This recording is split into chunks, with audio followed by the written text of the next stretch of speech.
Alright, we're going to go through number 8, which involves rotating the shape 90 degrees clockwise about the center. You'll notice I put a nice little X right where the center is. And again, I'm going to do this using perpendicular lines. So, I'm going to start with A right here. And I'm going to make a line from this to my rotation point here. Now, the slope of the line I just created, go down 3 over 2, negative 3 over 2. So, I want to create a perpendicular line for 90 degrees, which is going to give me the opposite reciprocal.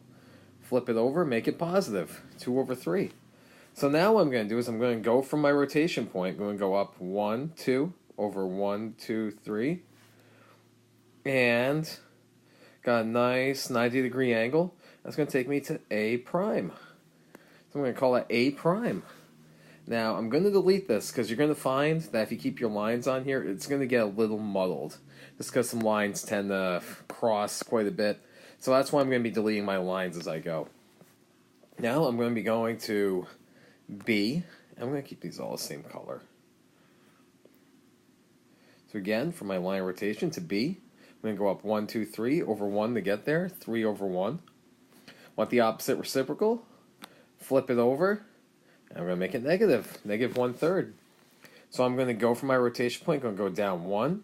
Go over 1, 2, 3. And that's going to take me to B prime. And you'll notice 90 degree angle. Perfect. Nice and perpendicular lines. Again, I'm going to delete these as I go just to keep it a little more organized. You can keep them. You're just going to find that maybe if you do keep them, it might get a little muddled.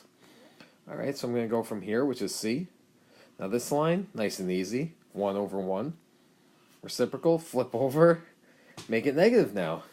So I'm going to go from my rotation point, go down 1 over 1. It takes me here to, I'm going to call C prime. And I'm going to delete my line again. Alright, I'm going to go from D. Now here's where it's going to get a little muddled, and you're probably going to notice this. Now from here, I go up 1 over 1, gives me negative 1. Flip it over, 1 over 1, then go over 1 over 1, and you'll notice C and D prime are going to end up being the same point here. You can only imagine what it's going to look like if you keep your lines going. So I just want to give you that heads up. These are going to end up being the same point in this case. So I'm just going to put D prime here. So I'm just going to have to remember that eventually when I'm going to be connecting my dots. So that's just something I want to take note of. Alright, so now I'm going to go down to E here, which is down 1 over 1.